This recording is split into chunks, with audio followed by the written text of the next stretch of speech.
অনুমোদিত লোডের বিনিময়ে সংগ্রহ করা হয় ঘুষের টাকা। এরপর সেই টাকা ভাগাভাগি হয় সরকারি দপ্তরে বসেই। সবাই সবার অংশ বুঝে নেন। যেই কক্ষে টাকা ভাগ বাটোয়ারা হয় তার অন্য পাশেই প্রধান কর্মকর্তার কক্ষ। অভিযোগ রয়েছে, অফিসের প্রধান কর্মকর্তা বা ব্যবস্থাপক মশিউর রহমানের যোগসাজশে দিন দিন আরও বেপরোয়া হয়ে উঠছেন নিম্নপদস্থ কর্মকর্তারা। তিতাস গ্যাসের ফতুল্লা আঞ্চলিক বিক্রয় অফিসে এমন কয়েকজন কর্মকর্তার টাকা ভাগাভাগির কয়েকটি ভিডিও এসেছে কালবেলার হাতে। ভিডিওতে টাকা ভাগাভাগিতে যাদের দেখা গেছে তাদের মধ্যে রয়েছে সহকারী কারিগরি কর্মকর্তা মোহাম্মদ হারুন শেখ, সিনিয়র প্রকর্মী ইসমাইল প্রধান, পিসি অপারেটর মোহাম্মদ হাসান ইমাম, সাহায্যকারী মোহাম্মদ শামসুদ্দিন ও সিনিয়র গাড়ি চালক মোহাম্মদ সোলাইমান। স্যান্ডেলিনা সো, রূপচর্চায় আভিজাত্য।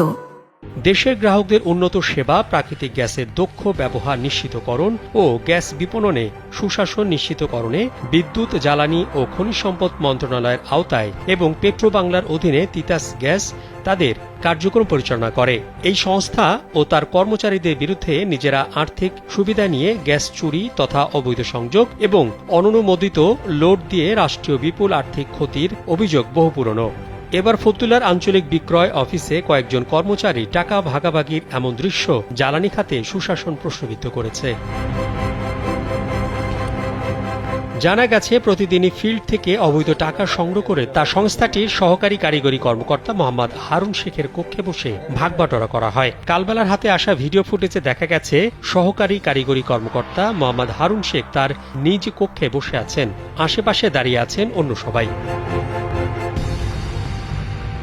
পিসি অপারেটর মোহাম্মদ হাসান ইমাম 1000 টাকার কতগুলো নোট প্রথমে গণনা করেন, এরপর ছোট একটি স্লিপে সবার নাম লিখে লিখে টাকা দিচ্ছেন। বাকিরা হাসান ইমামের কাছ থেকে টাকা নিয়ে নিজেরাও গুনে নিচ্ছেন।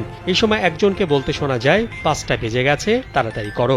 আরও কয়েকটি ছবিতে দেখা যায় লাল রঙের টি শার্ট পরিহিত সিনিয়র গাড়ি চালক মোহাম্মদ সোলাইমান সবাইকে টাকা ভাগবাটোয়ারা করে দিচ্ছেন।